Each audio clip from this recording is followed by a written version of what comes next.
अस्सलाम वालेकुम, welcome to सियासत डॉट पी के। आज का कुछ वायरल कंटेंट और उन पर सोशल मीडिया का तज्जिया लेकर आपकी खिदमत में हाजिर हूँ। इस वीडियो को एज यूजुअल नीचे चैप्टर्स में डिवाइड कर दिया गया है ताकि अगर आपने कोई टॉपिक स्किप करना हो तो आप इजीली कर सकते हैं। सबसे पहले बात कर लेते हैं मुनीब फारूक साहब, जो कि एस्टेब्लिशमेंट के अनऑफिशियल स्पोक्स पर्सन हैं। उन्होंने कल एक बड़ी फनी बात की। उन्होंने इमरान खान के ऊपर प्रेशर डालने की कोशिश की। उन्होंने कहा कि भाई 20 से पहले पहले, जो कि ट्रम्प की इनॉग्रेशन है उससे पहले पहले जो है ना, हमसे बातचीत कर लो, मुकमुका कर लो, वरना हमने सऊदी अरब के थ्रू अमेरिका को कांटेक्ट कर लिया है। तो तुम्हारे पास ये जो चांस है ना हमारे से बात करने का, वो भी चला जाएगा। तो बेसिकली इमरान खान को ब्लैकमेल करने की कोशिश करी थी। ये चीज़ मैंने आपके सामने रखी। आज हाफिज मोहम्मद ताहिर अशरफी साहब, जिनको पाकिस्तान में सऊदियों का स्पोक्स पर्सन समझा जाता है, उन्होंने उनको बहुत ही बुरी तरह की एक शटअप कॉल दे दी है। क्या कहते हैं सुनिए। कहते हैं सऊदी अरब पाकिस्तान का दोस्त है, पाकिस्तान की दाखिली सियासत से इसका कोई ताल्लुक नहीं है। सऊदी अरब की क़यादत पाकिस्तान की आवाम और वतन को महबूब रखती है। हमें अपने दाखिली मामलात में इसको मुलव्वस करने की अफवाह साजी नहीं करनी चाहिए। बेसिकली जब ताहिर अशरफी साहब बात कर रहे होते हैं ना, वो आप समझें कि पाकिस्तान में अगर कोई पैगाम रसानी करनी होती है ना सऊदियों ने, तो वो इन्हीं के थ्रू होती है।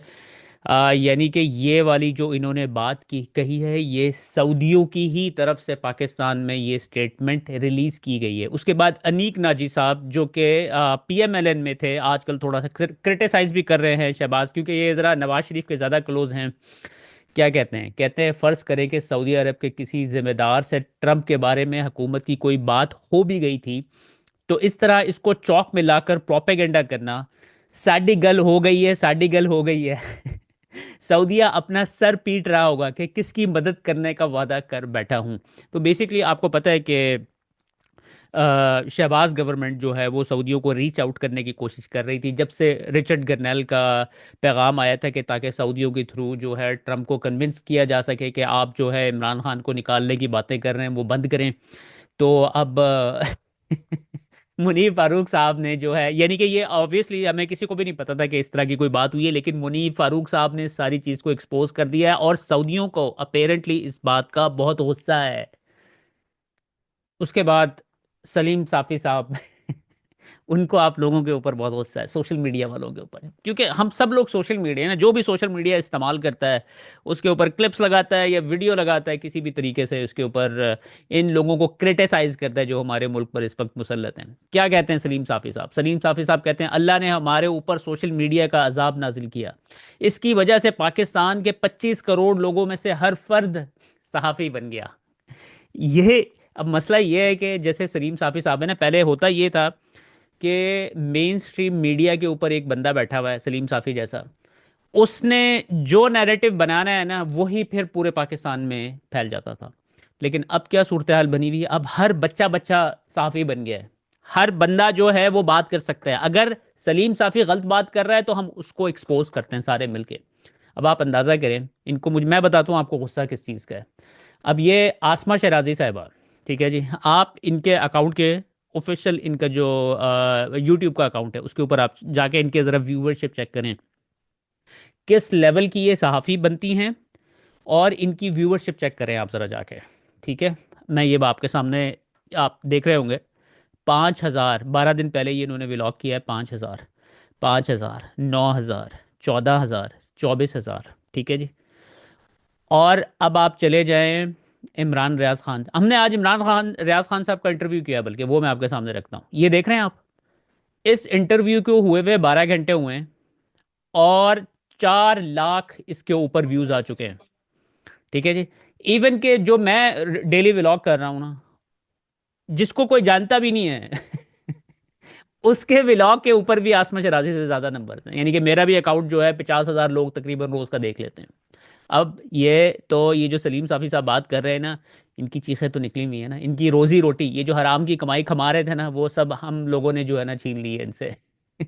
इनको इस वजह से गुस्सा है सोशल मीडिया के ऊपर। इनका बस चले तो सोशल मीडिया को जो है ना ये कंप्लीटली शट डाउन कर दे। इन्होंने करने की कोशिश भी की है, लेकिन अब बात बन नहीं रही है। सलीम साफी साहब जो है ना, इनका एक बड़ा इम्पैक्ट होता था, ये जो बात कर देते होते थे, इनसे स्टेटमेंट है ट्विटर के ऊपर रिलीज करवाते होते थे। अब आप इनके ट्विटर के ऊपर भी जाके देखें, 3 मिलियन लोग इनके ट्विटर के ऊपर इकट्ठे हुए हैं। मुझे नहीं पता कि वो कहाँ से फॉलोअर्स आए हैं, क्योंकि आप इनके ट्विटर के ऊपर इनकी इंगेजमेंट जाके देखें ना, तो मेरे ख्याल में 5,000 जिस बंदे के फॉलोअर्स होंगे ना, उसके ऊपर ज़्यादा इंगेजमेंट होगी इनके 3 मिलियन। मुझे तो लग रहा है कि ये जो 3 मिलियन भी इनके जो फॉलोअर्स हैं वो जाली फॉलोअर्स हैं। उसके बाद जमायमा खान ने ये अपने बेटे की, कासिम की जो है, अपनी तस्वीर शेयर की है, जो कि जिसमें वो बड़े ही रिजेम्बलेंस लग रही है इमरान खान के साथ। अगर आप जमायमा खान की सोशल मीडिया टाइमलाइन देखें ना, और इनकी एक्टिविटीज़ को ज़रा गौर से ऑब्जर्व करें, तो आपको फील होगा कि उनके दिल में अभी भी इमरान खान के लिए बहुत ज़्यादा मोहब्बत है। देखें आप किस तरीके से उन्होंने अपने बेटे की इमरान खान के साथ तस्वीर शेयर की है। अदरवाइज अगर जब तलाक़ें हो जाती हैं तो वो तो जानी दुश्मन बन जाते हैं एक दूसरे के लोग पाकिस्तान में तो लेकिन आपको याद होगा कि जब इनकी तलाक भी हुई थी, बड़े ही खुश असलूबी से हुई थी, क्योंकि जमाइमा जब पाकिस्तान में रहती होती थी तो उनको पाकिस्तान में नवाज शरीफ साहब ने जो उनके ऊपर टायलों का केस कर दिया था, उनको एक्सट्रीम किस्म की हरासमेंट थी, उनका जीना मुश्किल कर दिया था। और फिर उन्होंने इमरान खान से बात की थी, इमरान खान ने कहा कि मैं तो पाकिस्तान किसी भी सूरत नहीं छोड़ सकता, मेरा तो जीना मरना पाकिस्तान में, मैंने तो जिंदा रहना ही पाकिस्तान के लिए। तो फिर उन्हें मजबूरन जो है तलाक लेना पड़ी, क्योंकि वो इकट्ठे तो रह नहीं सकते थे। और अगर उनकी शादी इस तरह जारी रहती कि जी जमाइमा इंग्लैंड में रह रही हैं, इमरान खान पाकिस्तान में रह रहे हैं, तो वो तो बहुत ही एक अजीबोगरीब सी, मुश्किल सी शादी हो जानी थी। तो फिर तो वो शादी ना ही होती ना। तो इस वजह से उन लोगों ने उस वक्त बेहतर समझा कि तलाक ले ली जाए। लेकिन उनका जो है कंटेंट अगर आप ऑब्जर्व करें तो आपको फील होगा कि अभी तक उन्होंने मूव ऑन नहीं किया है इमरान खान से। उसके बाद एहसन इकबाल साहब क्या कहते हैं? कहते हैं एक सियासी जमात ने कौम को डिप्रेशन में डाल दिया है। इस सियासी जमात ने कौम का सेल्फ इमेज तबाह कर दिया। अब मुझे आप एक बात बताएं, हमारी आर्मी ने जितनी पार्टियां थीं पाकिस्तान की, उनको इकट्ठा करके उनको उनकी झोली में गवर्नमेंट डाल दी उन्होंने। इमरान खान को जेल में बंद कर दिया। इमरान खान को ना सिर्फ जेल में बंद किया, उनका नाम भी लेने की इजाज़त नहीं थी पाकिस्तान में, ये सूरत हाल बनी हुई थी। उसके बाद चले, उन्होंने कहा जी पीडीएम जी हमारी गवर्नमेंट उनके साथ ठीक नहीं चली है। फिर इमरान खान ने इलेक्शन क्लीन स्वीप किया, लेकिन इन्होंने फॉर्म 47 की हुकूमत बना दी, ज़बरदस्ती जो है हुकूमत इनकी झोली में डाल दी कि भाई चलो जी, तुम ये कहते हो कि इमरान खान ठीक नहीं, सब कुछ नहीं है, तुम इलेक्शन हार भी गए हो, फिर भी हम तुम्हें हुकूमत देते हैं। इनसे फिर भी कुछ नहीं चला, इन्होंने मुल्क को इस वक्त तबाही के दहाने के ऊपर खड़ा कर दिया है। मुझे नहीं पता कि ये और क्या चाहते हैं ये इमरान खान से। इमरान खान तो कुछ भी नहीं कर रहा है, इमरान खान तो चुप करके बस ऑब्जर्व कर रहा है, यानी कि उसको तो कुछ करने की इजाजत भी नहीं है, जेल में आपने आइसोलेशन के अंदर उसको बंद किया हुआ है। तो अब मुझे नहीं पता कि ये एहसन इकबाल साहब क्या कहने की कोशिश कर रहे हैं ये, यानी कि किसको कन्विंस करने की कोशिश कर रहे हैं इस तरह की स्टेटमेंट्स देके। उसके बाद सुहेल वड़ाई साहब क्या कहते हैं? ऐसी ऐसी फनी स्टेटमेंट्स देते हैं ये हमारे जो बुजुर्ग जर्नलिस्ट हजरात हैं। कहते हैं इमरान खान बेनज़ीर और नवाज शरीफ की मिसाल पर अमल करते तो आज अवाम और फौज दोनों की दिलों की धड़कन बन चुके होते, मगर इन्होंने मुकाबले की ठानी। तो यानी कि वो क्या क्या यानी कि वो कह रहे हैं कि मेरे ख्याल में इसका स्टेटमेंट का ये मतलब है कि वो कह रहे हैं कि इमरान खान को जो है ना बिल्कुल लेट जाना चाहिए था। यानी कि अब ये देखिए ना, इस सुहेल वड़ाइच की जो टांगे कब्र में है, यानी कि लेकिन मुझे समझ नहीं आती कि एक फैशिस्ट, एक डिक्टेटर को ये किस वजह से सपोर्ट करते हैं। मुझे तो आज तक इस बात की समझ नहीं आ सकी अभी तक। कहते हैं एक तनहा सियासी लीडर और एक गैर मुसल्लह गैर मुनज़्ज़म सियासी जमात एक मुनज़्ज़म और मुसल्लह फौज का मुकाबला कैसे कर सकती है। यानी कि कैसे ये एक डिक्टेटरों को सपोर्ट करते हैं, उनकी तर्जुमानी करते हैं, उनका मौक़िफ़ जो है ना ज़बरदस्ती अवाम के दिमागों में घुसाने की कोशिश करते हैं। लेकिन मैं इनके लिए एक बुरी खबर ये सुना दूं कि अब इनकी जो ये जो करते आए हैं ना पिछले 40-50 साल से, इनकी जो है ना अब ये कंप्लीटली एक्सपोज हो चुके हैं। लोग इस तरह की स्टूपिड जो ये बातें करके लोगों को कन्विंस करने की कोशिश करते हैं ना, वो अब लोग कन्विंस नहीं होते हैं उनसे। उसके बाद आज एक बड़ी इंटरेस्टिंग बात ये हुई कि इलॉन मस्क ने पाकिस्तान के हवाले से ट्वीट की। सनम जमाली साहिबा ने उनसे पूछा कि पाकिस्तान में स्टारलिंक इंटरनेट कब आ रहा है। स्टारलिंक आपको पता है कि इलॉन मस्क की इंटरनेट कंपनी है जो कि सैटेलाइट के थ्रू इंटरनेट प्रोवाइड करती है पूरी दुनिया में, कहीं पे भी वो आप उसको लिंकअप कर सकते हैं। आपको जिस तरह ये जो है ना आए रोज़ हमारे शार्क ने केबल काट दी, वो वाले मसले नहीं होते हैं। तो ऑब्वियसली पाकिस्तानीज जो हैं, इवन रिचर्ड गरनेल ने भी इनको कहा कि आप जो है पाकिस्तान में ये प्रोवाइड करें। तो आज फाइनली इलॉन मस्क ने उसका जवाब दिया और कहते हैं हम हुकूमत की मंजूरी के मुंतज़िर हैं। ठीक है, वो कहते हैं कि हम रेडी हैं पाकिस्तान में इंटरनेट देने के लिए। लेकिन अब उसके कुछ देर के बाद, इस ट्वीट के कुछ देर के बाद, गवर्नमेंट ऑफ पाकिस्तान ने ट्विटर को अनब्लॉक कर दिया। अपेरेंटली मैं तो पाकिस्तान में नहीं हूँ, लेकिन मैंने अभी तक जितने भी लोगों से बात की है वो सब लोग कह रहे हैं कि पाकिस्तान में ट्विटर ने काम करना स्टार्ट कर दिया है। आप लोग भी मुझे ज़रा कमेंट्स में बताइएगा कि आपके लिए काम कर रहा है या नहीं कर रहा है। आज हनीफ अब्बासी साहब ने एक स्टेटमेंट दी है। उस स्टेटमेंट को देखकर मुझे वो जो 18वीं सेंचुरी के एंड में फ्रेंच रेवोल्यूशन आया था ना, उसकी याद आज इन्होंने ताज़ा कर दी। सुनिए क्या कहते हैं। कहते हैं आज आलू 150 रुपए किलो है। अब सार आलम आलू ना खाया करें। पूरी कौम को कहता हूं मैंने भी छोड़ दिए हैं। हनीफ अब्बासी ने मशवरा दिया है पूरी कौम को कि भाई जो चीज़ महंगी होगी ना उसको खाना छोड़ दो। भाई पाकिस्तान में कौन सी ऐसी चीज़ है जो कि महंगी नहीं है। 18वीं सेंचुरी के एंड में जब फ्रेंच रेवोल्यूशन आया था, उस वक्त जो अशराफिया थी वो आम लोगों से इतनी ज़्यादा कट ऑफ हो चुकी थी कि जो क्वीन थी उस वक्त, उनको किसी ने बताया कि अवाम के पास खाने के लिए रोटी नहीं है। तो आगे से क्वीन का जवाब था कि उनको केक खाने दो। इस तरह की सिमिलर बातें कर रहे हैं हनीफ अब्बासी साहब भी। उसके बाद आपको याद होगा कि जब अमेरिका ने अफ़गानिस्तान से इनखला किया, तो अमेरिका को पाकिस्तानी जो प्राइम मिनिस्टर थे इमरान खान साहब, उन्होंने बाकायदा उनकी हेल्प की। और उन्होंने काफ़ी सारी इस तरह की स्टेटमेंट्स दी जो कि प्रो तालिबान थी। उसकी वजह ये थी कि इमरान खान साहब चाहते थे कि जो है ना, क्योंकि ऑब्वियसली अफगानिस्तान हमारा नेबर है, पाकिस्तान चाहता था कि हमारी जो है ना उनके साथ रिलेशनशिप अच्छी हो। लेकिन ऑब्वियसली फिर अमेरिका जो है पाकिस्तान में अपने हवाई अड्डे बनाना चाहता था ताकि वो अफगानिस्तान के साथ लड़ाई जो है ना कंटिन्यू कर सके। पाकिस्तान की जो आर्मी आर्मी है, मर्सनरी आर्मी है हमारा, तो हमने अपनी जंग तो एक ही लड़ी है, वो भी हम हार गए हैं। बाकी अब तो हम दूसरों के लिए जंगें लड़ते हैं। अमेरिका जब हमें ऑर्डर करता है तो हम तैयार हो जाते हैं। यानी कि जब ये रशिया इधर आया था, उस वक्त भी ज़ियाउल हक के थ्रू हमें इस लड़ाई के अंदर झोंका गया। और उसके बाद फिर जब 9/11 आया तो हमें कंप्लीटली टर्न अराउंड हुई। इसके ऊपर भी एक बड़ी ज़बरदस्त किस्म की वीडियो बन सकती है। मैंने इसकी सारी डिटेल्स निकाली है कि किस तरीके से अमेरिका ने जब 1980s में रशिया इधर आया हुआ था, पाकिस्तान को कन्विंस किया कि जी आपने जो है ना अब होली वॉर लड़नी है। ठीक है, बाकायदा यूनिवर्सिटी ऑफ नेब्रास्का से हमारे जो बच्चों के जो है ना तालीमी निसाब वहाँ से छप के आया ताकि लोगों को बताया जा सके कि आपने जो है ना जिहाद की तैयारी किस तरह करनी है। ये सारा कुछ करने के बाद जब 90s में रशिया टूटा, उसके बाद जो है अमेरिका ने बस इसी हाल में हमें छोड़ के चला गया। उसके बाद फिर 9/11 हुआ तो अब उन्होंने कहा कि अब तुमने होली वॉर लड़ ली है, अब हमारी लिबरल लिबरल हो जाओ अब सारे। आपको याद होगा कि मुशर्रफ ने किस तरीके से पाकिस्तानियों को पुश करने की कोशिश की। बहरहाल बहरहाल बहरहाल उस हवाले से ये सेनेटर दोस्त मोहम्मद का क्लिप आज जो है ना सर्कुलेट कर रहा है सोशल मीडिया के ऊपर, ये खुद देखिएगा। 2.5 साल पहले अफगानिस्तान किया था।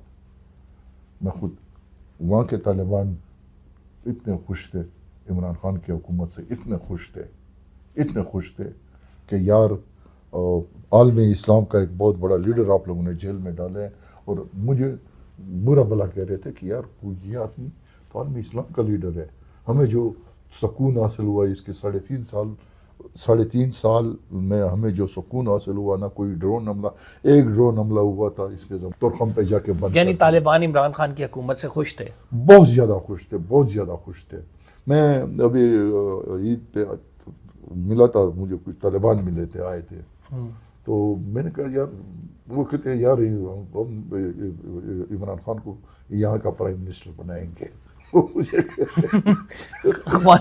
अफगानिस्तान का नहीं, ये जो ट्राइबल एरिया, अच्छा ट्राइबल हाँ, एरिया कि का। हम इसको यहाँ अपना, तुम लोग तुम बना नहीं सकते, हम बनाएंगे इसको प्राइम मिनिस्टर। ये आई डोंट नो, ये बात मुझे कहनी चाहिए या नहीं कहनी चाहिए, लेकिन मतलब हैं 3 जिले, अपर वजीरिस्तान, लोअर वजीरिस्तान, टांग, इन तीनों से अदालतें जो है ना चली गई हैं, खाली हो गई हैं।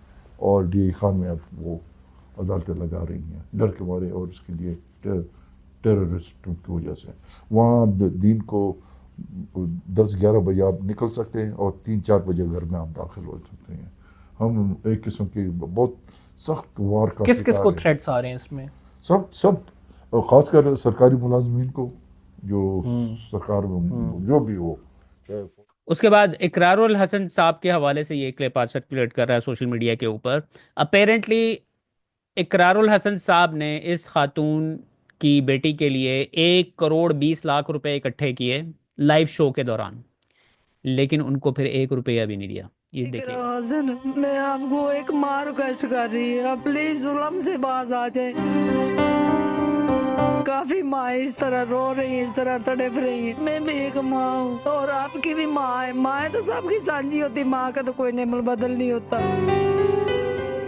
अल्लाह देख रहा है, मैं बहुत तकलीफ में हूँ। मेरे बच्चे को कुछ हो गया दिख रहा हसन। 20 करोड़ वाम के सामने अपनी बेटी का इलाज मांगा मैंने, अपनी बेटी की जिंदगी की भी मांगी।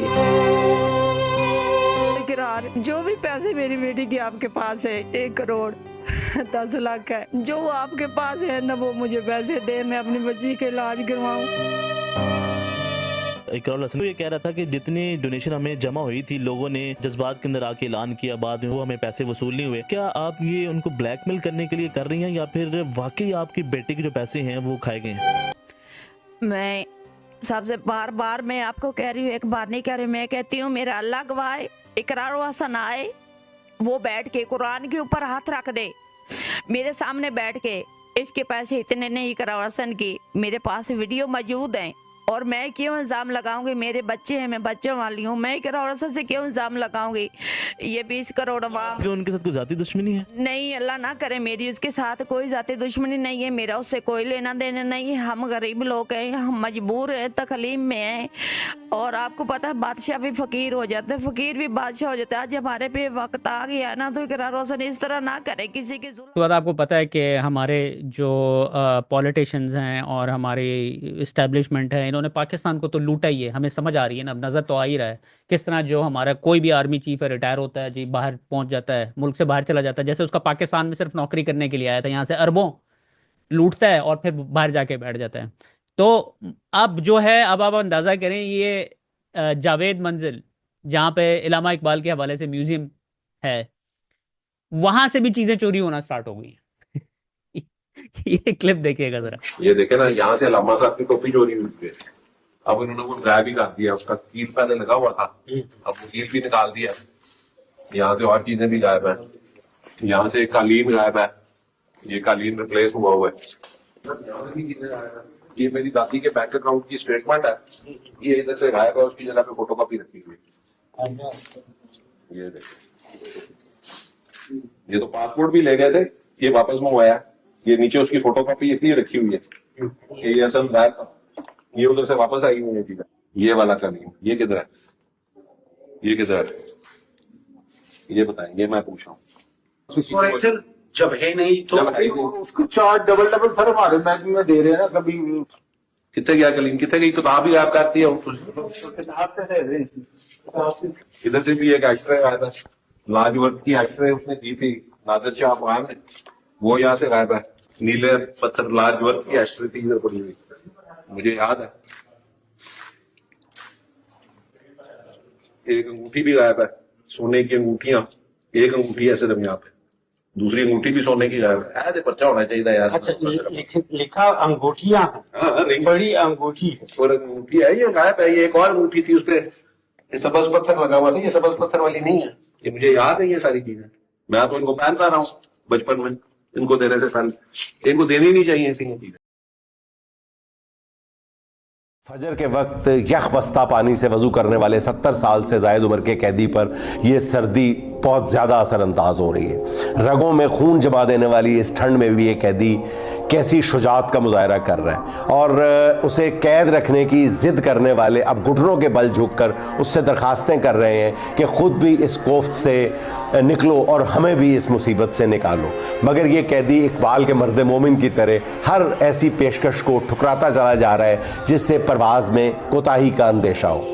वो जानता है कि जालिमों के हाथ शल होने को है। वो पूरी तरह आगाह है कि तारीक रात छटने को है। वो दूर उभरते सूरज को देख रहा है। इस कैदी ने अपने हिस्से का काम कर दिया। उसने वो कर्ज भी चुका दिए हैं जो उस पर वाजिब भी नहीं थे।